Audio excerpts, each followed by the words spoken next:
Hello बच्चों, welcome है आप लोगों का अगेन जेनेटिक्स की क्लास में, है ना। और मॉलिक्यूलर बेसिस ऑफ इनहेरिटेंस हम लोग का चल रहा है। आज हमारा ये दूसरा लेक्चर होगा। तो आज हम लोग पढ़ेंगे डीएनए और आरएनए के स्ट्रक्चर के बारे में और इसके मॉडल के बारे में, है ना। और डीएनए क्रोमोसोम में कैसे कंडेंस्ड होता है, किस तरीके से कॉइल्ड रहता है, उसके बारे में स्टडी करेंगे, ठीक है ना। तो हम लोग देखते हैं स्ट्रक्चर ऑफ डीएनए। तो पिछले लेक्चर में हमने बताया था कि डीएनए किसका बना होता है। DNA is a polymer of dinucleotide. दो न्यूक्लियोटाइड का पॉलीमर है, ठीक है। तो हम क्या लिखेंगे, DNA is a polymer of dinucleotide. A dinucleotide का क्या है, पॉलीमर है। डीएनए डाई न्यूक्लियोटाइड का पॉलीमर होता है, ठीक है। अच्छा, डाई न्यूक्लियोटाइड का पॉलीमर मतलब कि दो न्यूक्लियोटाइड, मतलब एक न्यूक्लियोटाइड का चेन ऐसे जा रहा है, एक और न्यूक्लियोटाइड का चेन जा रहा है। दोनों न्यूक्लियोटाइड के चेन मतलब दो पॉलीन्यूक्लियोटाइड जो है वो आपस में जुड़ गए। तो कैसे जुड़े होंगे, वो अपने नाइट्रोजिनस बेस के बेसिस से नाइट्रोजिनस बेस के हेल्प से आपस में जुड़े रहते हैं, ठीक है। तो क्या लिखेंगे, टू पॉलीन्यूक्लियोटाइड्स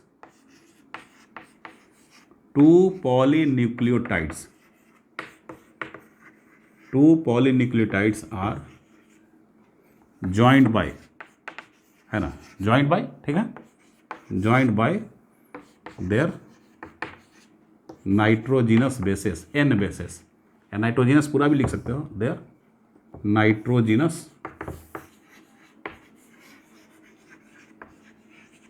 नाइट्रोजिनस बेसेस अपने नाइट्रोजिनस बेस के हेल्प से जुड़े रहते हैं, ठीक है। और जुड़ने का जो बॉन्ड क्या होता है, बॉन्ड बिटवीन नाइट्रोजिनस बेस क्या होता है, बॉन्ड्स बिटवीन नाइट्रोजिनस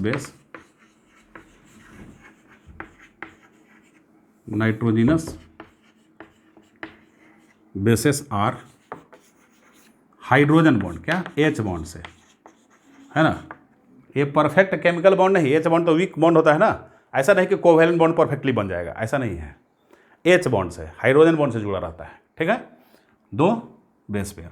अब देख लो, अब यदि हम ऐसे बनाते हैं, यदि एक स्ट्रक्चर, सिंपल सी बात है, ऐसे यदि स्ट्रक्चर बना लिया, ऐसा बना लिया और ऐसा बनाया, और इधर क्या है, इधर यदि एडेनिन जुड़ा हुआ है तो यहाँ क्या होगा, थाइमिन होगा। एडेनिन और थाइमिन के बीच में डबल बॉन्ड बन जाता है।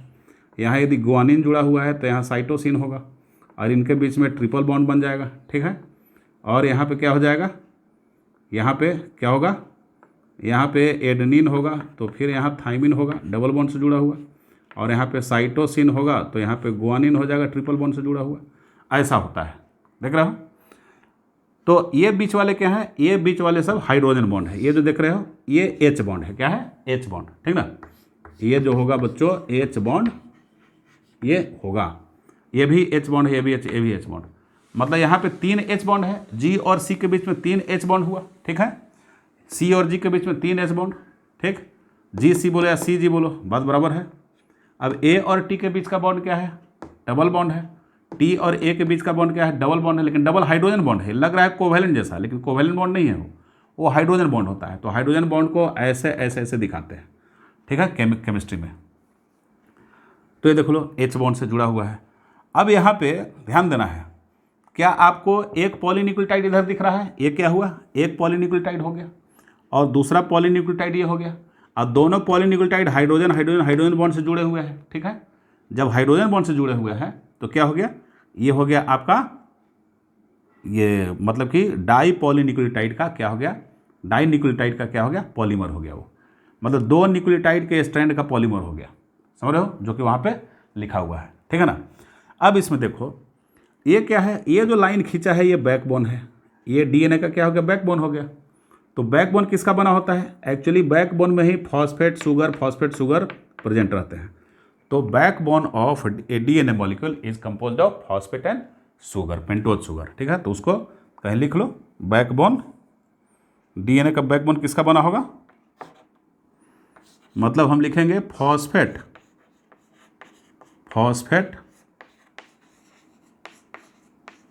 End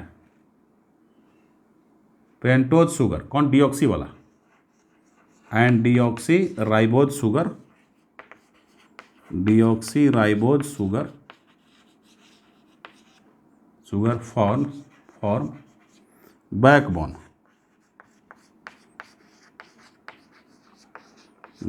of DNA. ये डीएनए का बैकबोन बनाता है, समझ रहे हो। और नाइट्रोजिनस बेस जो होते हैं वो साइड में लगे रहते हैं, ठीक है। तो nitrogenous base are attached inside, ठीक है ना। उसको लिख लेंगे, क्या लिखेंगे, यहाँ पे लिख लो। नाइट्रोजिनस बेस कहाँ अटैच रहता है,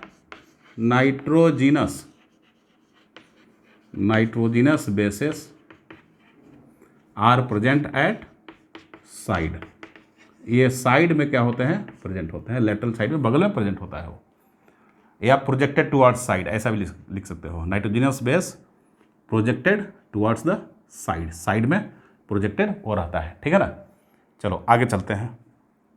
आगे हमारा क्या है भाई, अब आगे देखेंगे कि आखिर में स्ट्रक्चर होता कैसे है और फॉस्फेट ग्रुप कहाँ से लगे रहते हैं, वो भी देख लेते हैं। तो इसके लिए अब देख लो, फॉस्फेट ग्रुप जो होगा, है ना, फॉस्फेट ग्रुप, ये मैं पिछले क्लास में बता चुका हूँ लेकिन फिर बता दे रहे हैं, रिवाइज करवा दे रहे हैं, ठीक है। तो हम लिखेंगे क्या, फॉस्फेट ग्रुप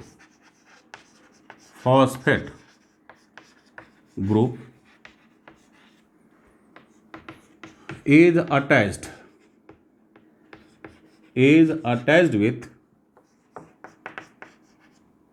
with 5OH, ठीक है, 5OH of deoxyribose sugar, deoxyribose sugar, by forming, क्या बना के भाई, by forming a phosphoester bond,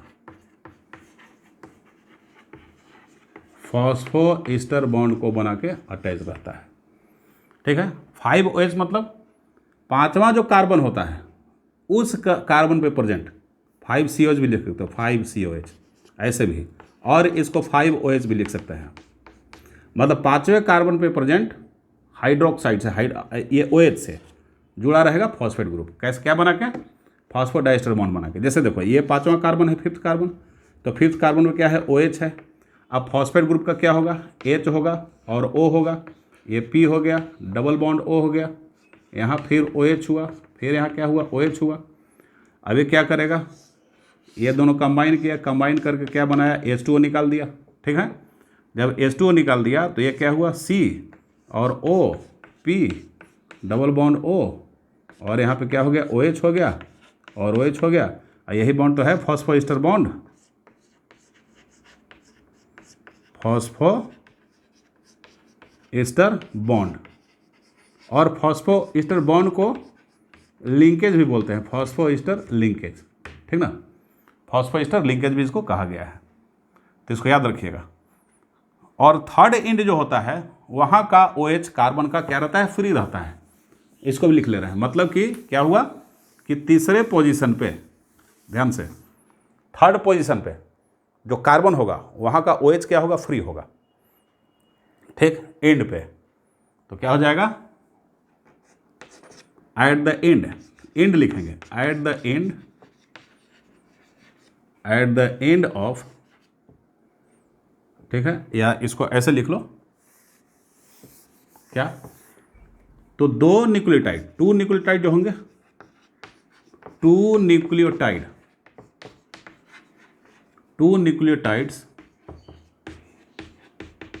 are joined, ठीक है, joined bye phosphate group,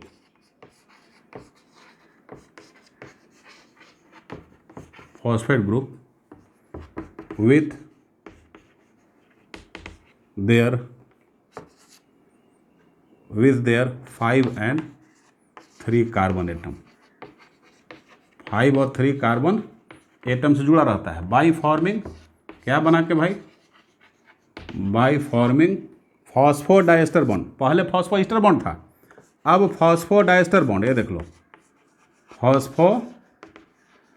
die ester bond, phosphodiester bond.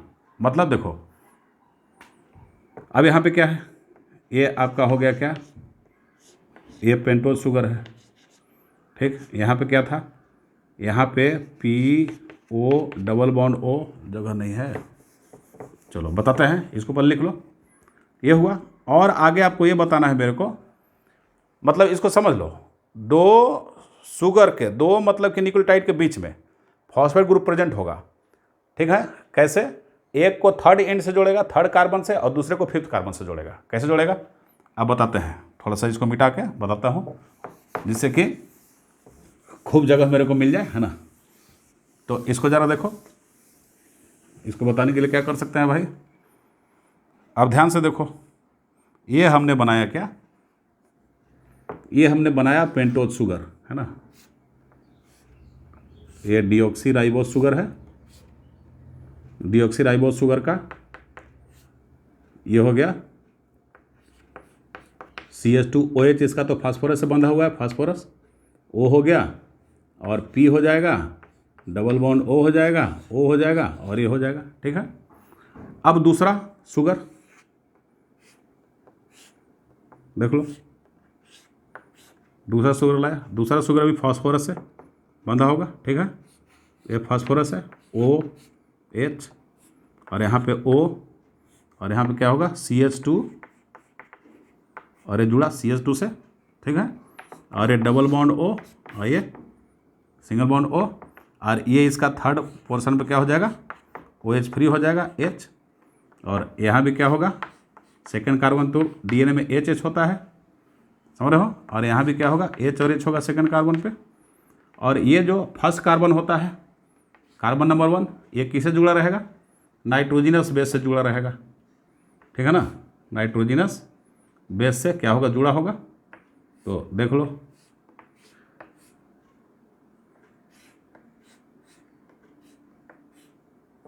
ये देखो, ये जो होगा नाइट्रोजन बेस से, यहाँ पे N है, ये इससे जुड़ गया, देख लो ये इससे जुड़ गया, फिर यहाँ पे क्या है N है, नाइट्रोजन बेस से जुड़ा हुआ है।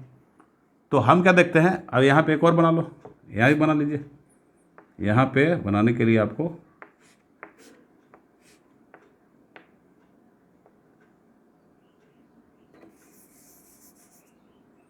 चलो बना लो भाई, ऐसे करो इसको, ऐसे ऐसे,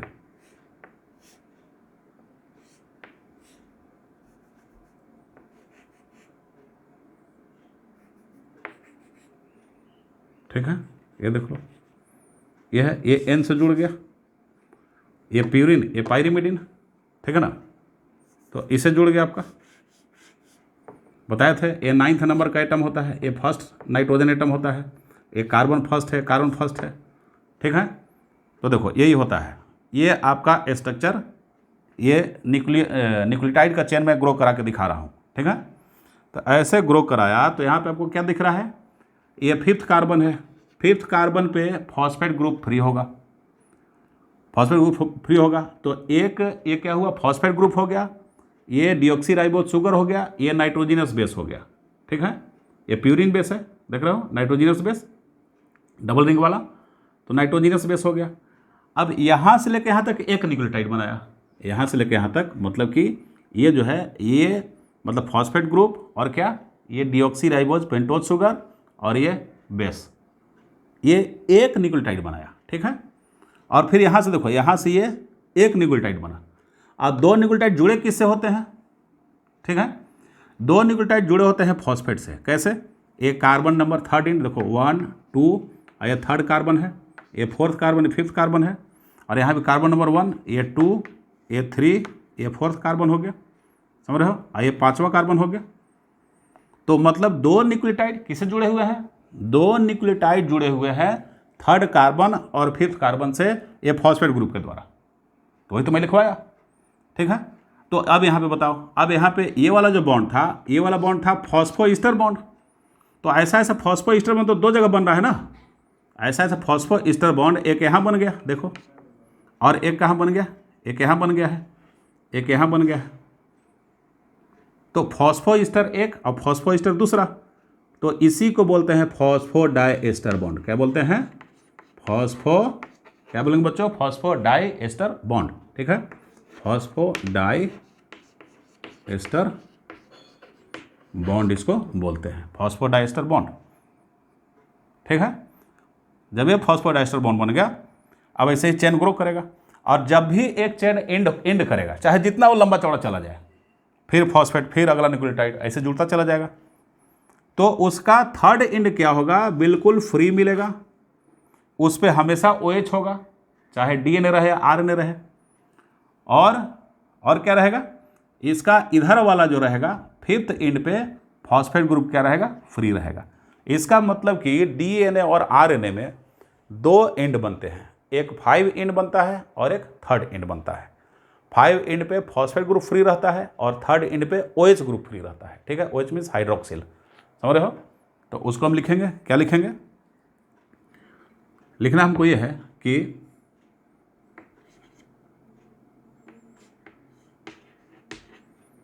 to nucleotides are joined by phosphodiester bond, phosphodi, शायद इसको लिखवा दी मैं, फॉस्फोडाइस्टर बॉन्ड से, ठीक है। और इन ए पॉलीन्यूक्लियोटाइड, पॉलीन्यूक्लियोटाइड में क्या होता है, जहाँ पे बहुत सारे न्यूक्लियोटाइड क्या होंगे, जुड़े होंगे, उसको पॉलीन्यूक्लियोटाइड बोलते हैं, ठीक है ना। इन ए पॉलीन्यूक्लियोटाइड, ठीक, 5 एंड मतलब fifth carbon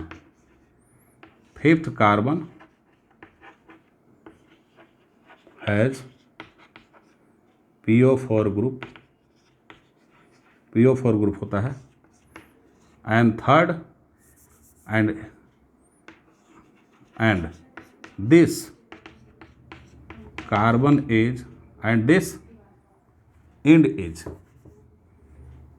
and this is known as 5 end, 5 end बोलते हैं, 5 डैश एंड, तो 5 प्राइम भी बोलते हैं, क्या बोलते हैं, 5 प्राइम, 5 प्राइम एंड, समझ रहे हो। और थर्ड कार्बन क्या होगा, थर्ड कार्बन एटम जो रहेगा वहाँ पे क्या रहेगा, देखो हाइड्रोक्सिल ग्रुप OH है, तो थर्ड कार्बन एटम हैज, क्या होगा इसके पास, has OH free, OH group free होगा, तो इसको हम क्या बोलेंगे, थर्ड एंड बोलते हैं, it is called as third end, और इसको थर्ड प्राइम भी बोलते हैं, क्या बोलते हैं, third prime, 3RD prime, third prime and भी इसको बोलते हैं, ठीक है। चलो, तो ऐसा हमने आपको न्यूक्लियोटाइड बनाने की कोशिश किया। बोले सर आपने क्या बनाया, DNA की RNA, कुछ नहीं बनाया, ये न्यूक्लियोटाइड को ज्वाइन करने का तरीका आपको बताया कि कैसे ज्वाइन रहता है। अब स्ट्रक्चर पे आ जाओ, ठीक है, अब स्ट्रक्चर पे आ जाते हैं। DNA के स्ट्रक्चर में देख लो,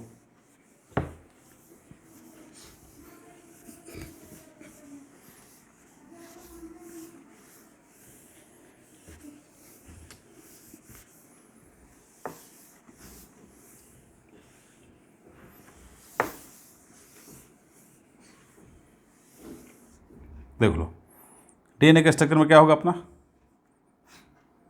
अब यहाँ पे 4 शुगर बनाया है ना,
देखो ये डीएनए का क्या है, स्ट्रक्चर है, समझ गए?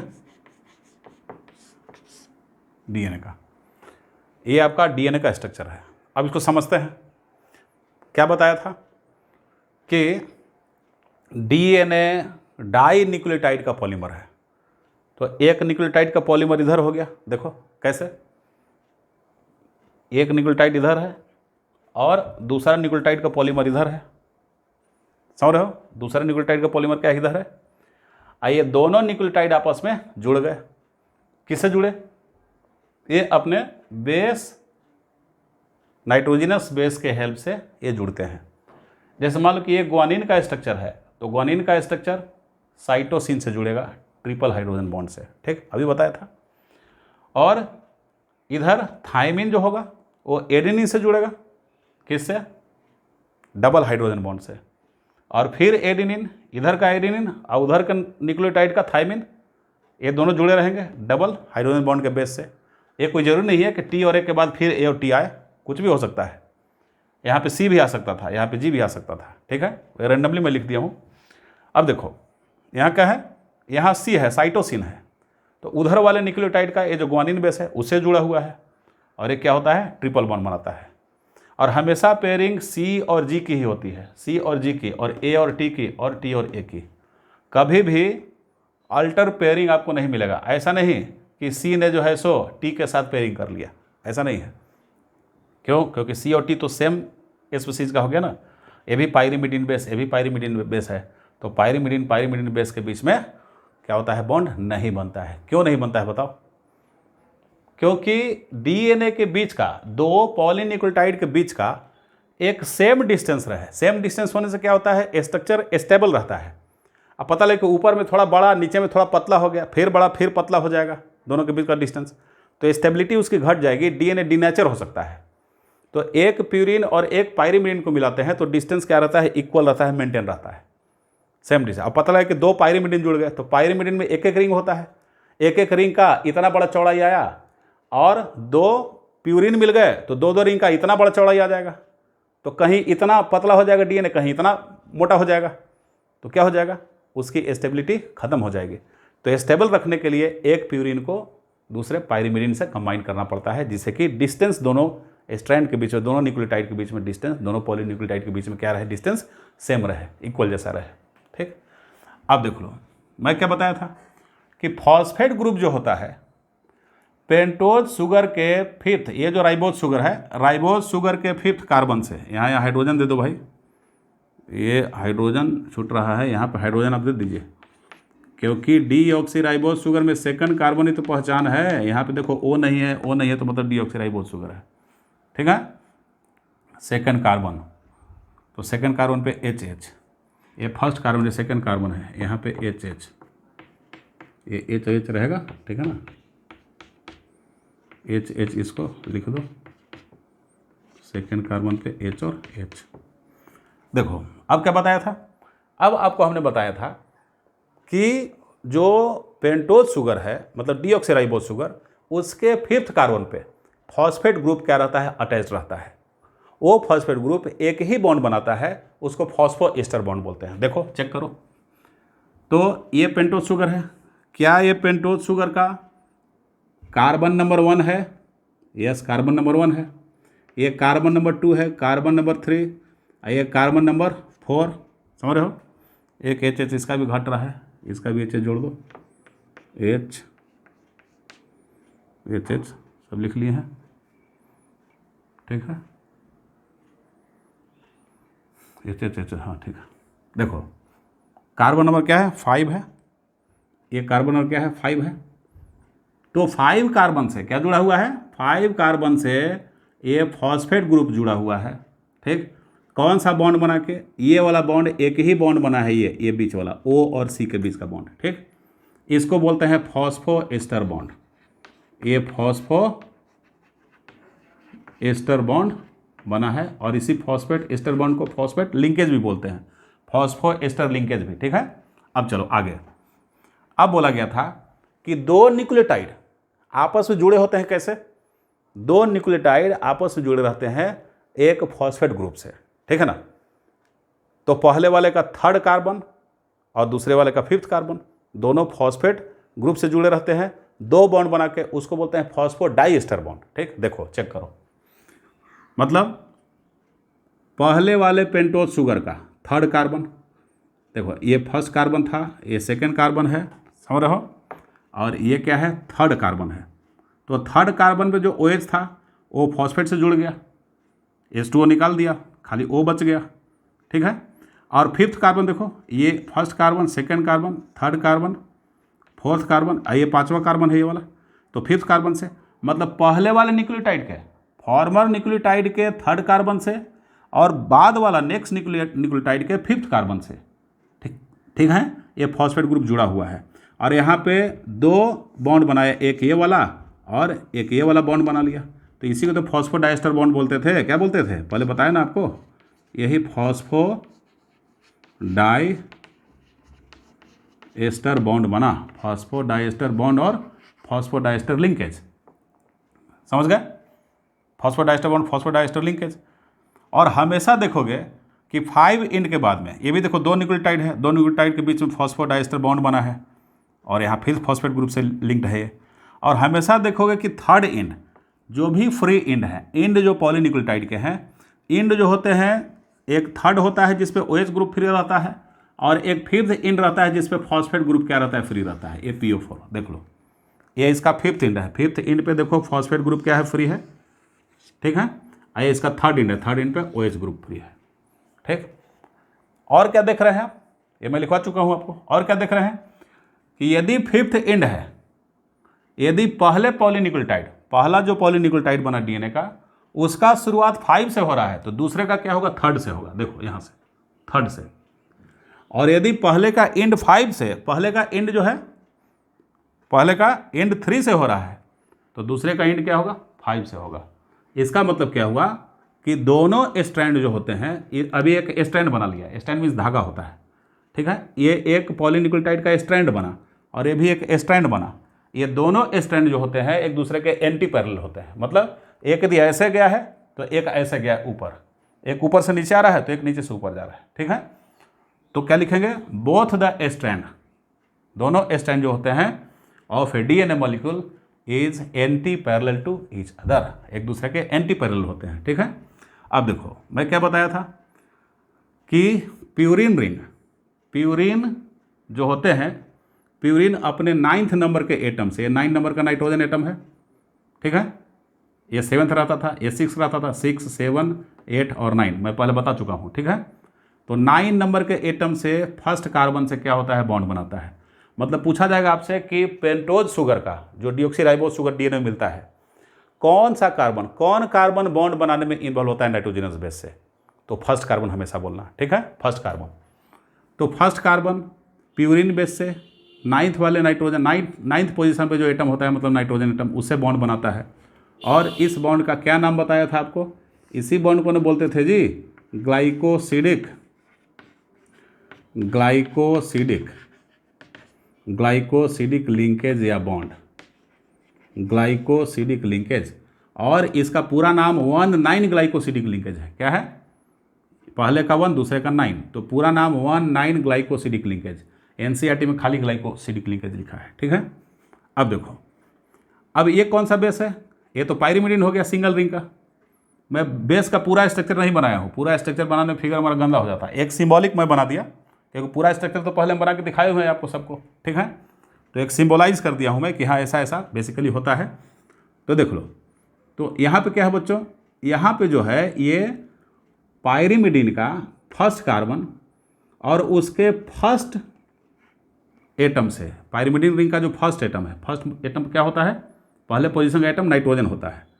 तो ये भी एक ग्लाइकोसिडिक बॉन्ड बनाता है, इसको बोलते हैं 1,1N ग्लाइकोसिडिक बॉन्ड। क्या बोलते हैं, ये भी एक ग्लाइकोसिडिक लिंकेज है, ग्लाइकोसिडिक लिंकेज यहाँ भी बना, तो इसको बोलते हैं 1,1 ग्लाइकोसिडिक लिंकेज। मतलब purine base form 1,9 glycosidic linkage, 1,9N glycosidic linkage, और pyrimidine forms 1,1N glycosidic linkage. मैं पहले बता चुका हूँ आपको, इसे लिखने की जरूरत नहीं है, आप लोग लिख चुके होंगे यदि पहले वाला वीडियो देखे होंगे तो। ठीक, तो और नहीं देखे हैं तो देख लीजिएगा। ठीक है ना, तो ये हो गया।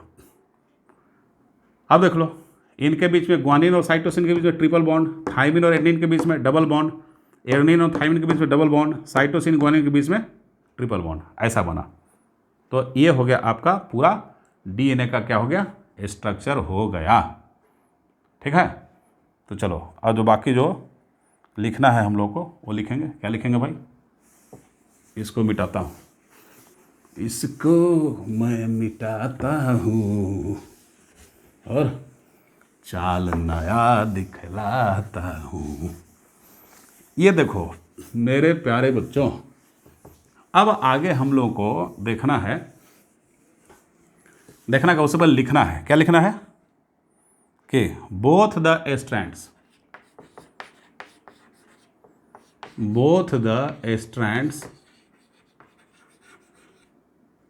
of a DNA molecule are anti-parallel to each other, anti-parallel to each other। तो एंटी पैरेलल का मतलब क्या होता है, इसका मतलब होता है कि उनके डायरेक्शन एक दूसरे से अपोजिट होगा। एंटी पैरेलल का मतलब वन स्ट्रैंड जो होगा वो 3 to 5 डायरेक्शन में होगा, 3 to 5 डायरेक्शन का, तो दूसरा स्ट्रैंड जो होगा 5 to 3rd डायरेक्शन का होगा। ठीक है, दो स्ट्रैंड का ये डायरेक्शन होगा, तो एंटी पैरेलल होंगे। उसका सीधा मीनिंग है कि एक ऊपर से नीचे जा रहा है तो एक नीचे से ऊपर जाएगा। ठीक, देख रहे थे एक में शुगर ऊपर की ओर ऐसे था, कटोरा ऊपर, और दूसरे साइड का शुगर ऐसे नीचे की तरफ डायरेक्टेड था ना। तो इसका मतलब क्या है कि वो डायरेक्शनल नेचर का है। दोनों स्ट्रैंड कैसे नेचर के हैं, डायरेक्शनल नेचर के। इसका मतलब आप लिख सकते हैं both the strands are directional in nature. Directional nature के क्या होते हैं, प्रेजेंट होते हैं।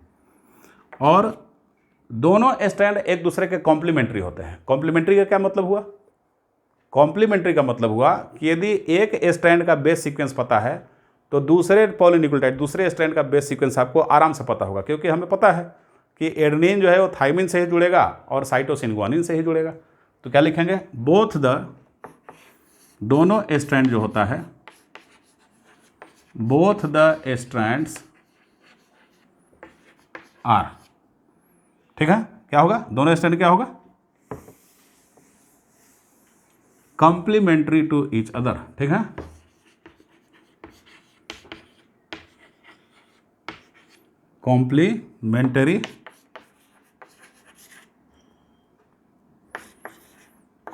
कॉम्प्लीमेंटरी टू ईच अदर, एक दूसरे के कॉम्प्लीमेंट्री होंगे। Both the stands are complementary to each other. ठीक है, मीन्स मतलब हुआ, मीन्स इसका मतलब हुआ, means if we know the base sequence of one strand, then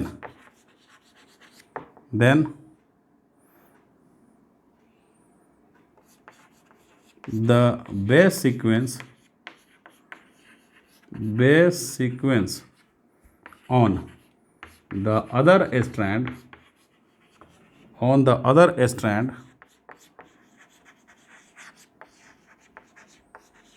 can be known easily। उसको ईजिली हम निकाल सकते हैं। कैसे, देख लो ध्यान से, अब इसको मैं बता रहा हूँ कैसे निकाल सकते हैं। इसके लिए मेरे को जगह बनाने की ज़रूरत पड़ेगी। जगह बनाओ भाई, जगह बनाओ। ये देखो जगह बनाया। अब इसको समझने के लिए कैसे समझेंगे, सिंपल सी बात है, ये बैकबोन हुआ। ठीक, बैकबोन किसका बना होता है, बैकबोन पेंटोज शुगर फॉस्फेट का। लिख लीजिए, नहीं लिखवाए हो तो लिख लो। ठीक, क्या लिखोगे, बैकबोन, बैकबोन कहाँ लिखोगे, लिखवा देंगे चलो। अब ये दो स्ट्रैंड हैं, ये फॉस्फेट और sugar, phosphate sugar, phosphate sugar, phosphate sugar, ठीक है, प्रेजेंट है। यहाँ भी phosphate sugar, phosphate sugar, phosphate sugar, phosphate sugar present है, समझ रहे हो। जब यहाँ प्रेजेंट है, अब डिफरेंस किसका रहेगा, यहाँ पे एडेनिन यदि है तो यहाँ पे थाइमिन, ठीक है, इन दोनों के बीच क्या हो जाएगा, डबल बॉन्ड। यहाँ पे साइटोसिन है तो यहाँ पे गुआनिन, और यहाँ पे यदि थाइमिन है तो यहाँ पे एडेनिन, और यहाँ पे क्या है, गुआनिन है तो यहाँ पे साइटोसिन, यहाँ पे एडेनिन है तो यहाँ पे थाइमिन, और यहाँ पे थाइमिन है तो यहाँ पे एडेनिन, और यहाँ पे साइटोसिन है तो यहाँ पे गुआनिन, समझ रहे हो। ये देख लो, ये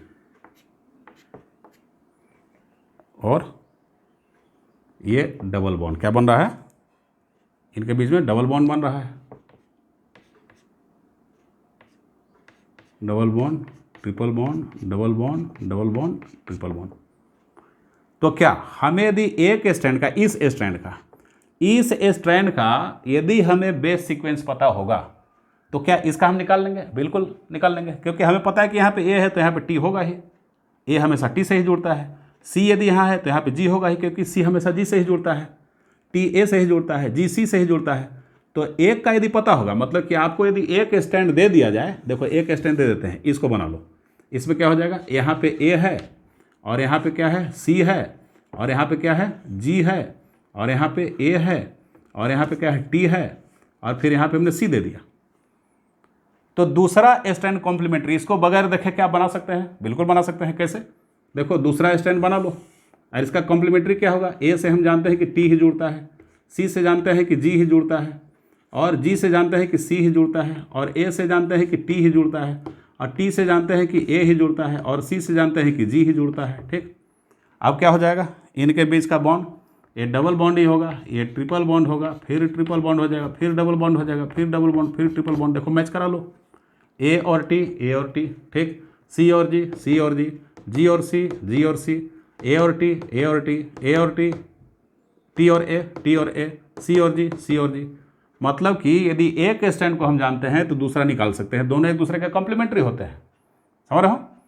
तो ये कॉम्प्लीमेंट्री का मतलब हुआ। अब वो चीज़ लिख लो, क्या, बैकबोन।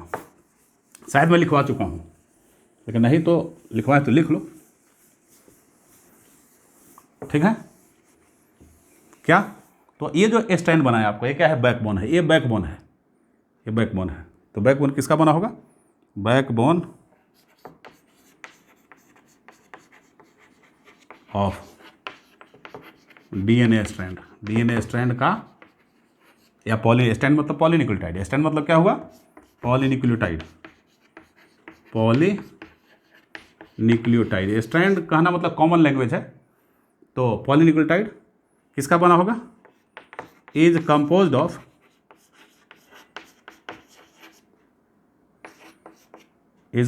ऑफ ठीक है,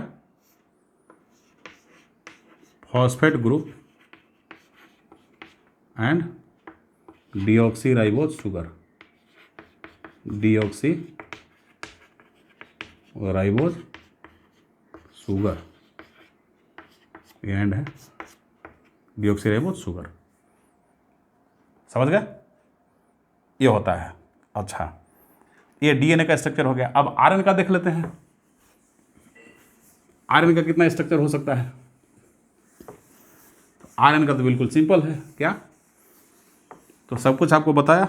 आरएनए का स्ट्रक्चर क्या होता है, स्ट्रक्चर ऑफ आरएनए,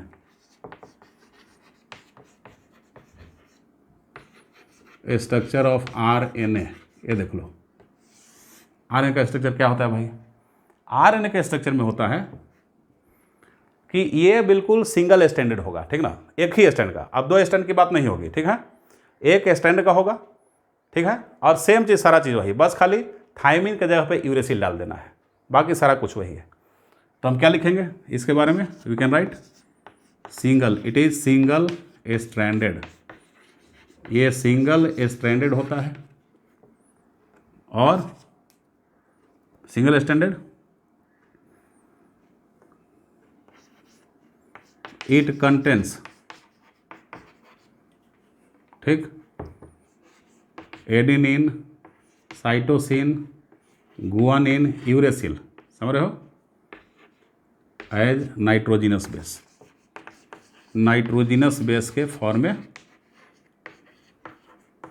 उसको क्या करता है, कंटेन करता है एज नाइट्रोजिनस बेस। ठीक है, चलो उसको कंटेन करेगा, मतलब यू किसके जगह पे आया है, डीएनए में थायमिन था तो थायमिन की जगह पे यूरेसिल आया है, तो क्या लिखेंगे, means uracil, thymine is replaced by uracil इन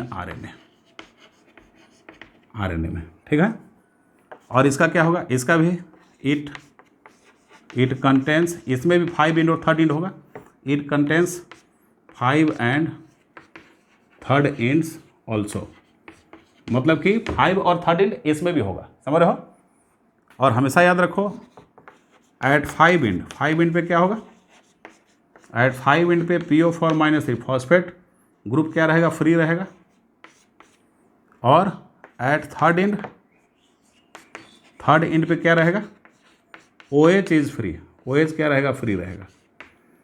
और इसमें भी 2 न्यूक्लियोटाइड किससे जुड़े होंगे, फॉस्फेट ग्रुप से जुड़े होंगे। ठीक है, तो इसमें भी लिख लो कि 2 nucleotides are joint with phosphate group. ठीक है ना, तो देखो उसको लिखते हैं और फिर स्ट्रक्चर बना दूंगा तो समझ में आ जाएगा, है ना।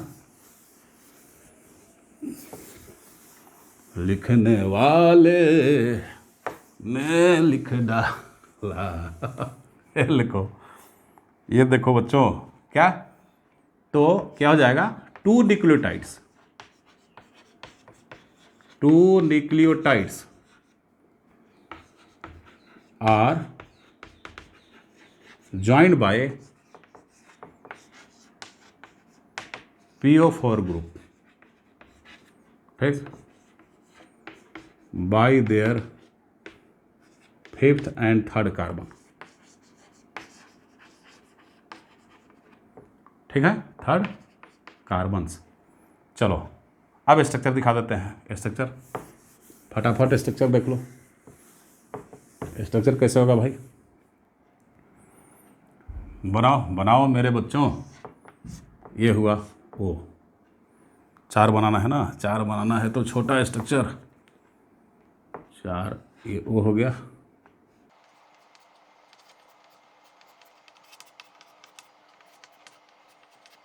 ये देखो ये क्या है, यहाँ CH2O P double bond O single bond O, और यहाँ क्या होगा P, यहाँ भी हो जाएगा P और यहाँ भी हो जाएगा P और यहाँ OH रहेगा फ्री। देखो ये O है, P है, double bond O single bond O, यहाँ O और ये CH2O,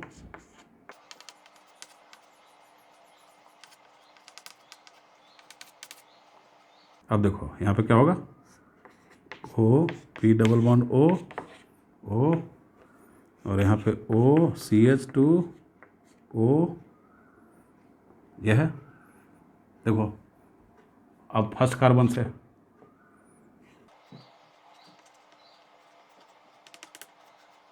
ये मान लो आपने गुआनिन जोड़ दिया, ठीक, ये फर्स्ट कार्बन से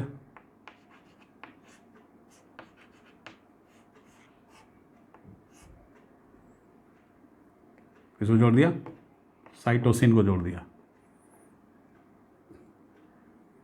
फर्स्ट कार्बन से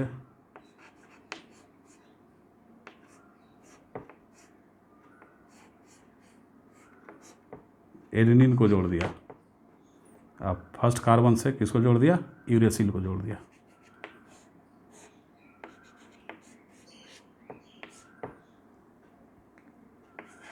यूरेसिल जोड़ दिया, यहाँ हाइड्रोजन बॉन्ड वाली बात नहीं होती है, ठीक है ना। तो देखो 5 इंड पे क्या है,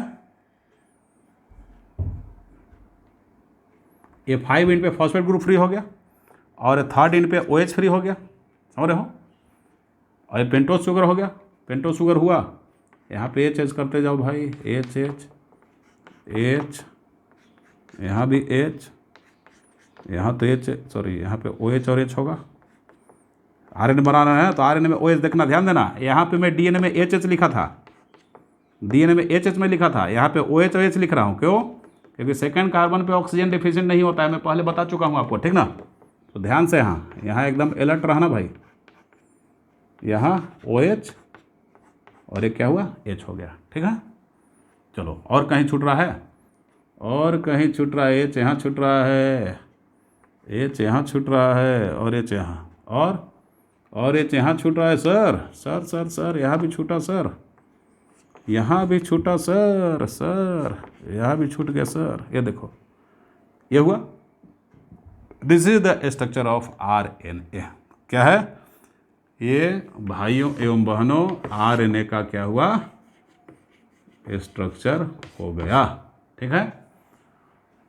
तो आज बस इतना ही, और नेक्स्ट क्लास में मैं पढ़ाऊंगा आपको मॉडल ऑफ DNA, जो वाटसन क्रिक ने दिया था, ठीक है ना, डबल हेलिक्स मॉडल दिया था, उसके बारे में सेकंड क्लास में चर्चा होगी। आज बस इतना ही। Okay, thank you.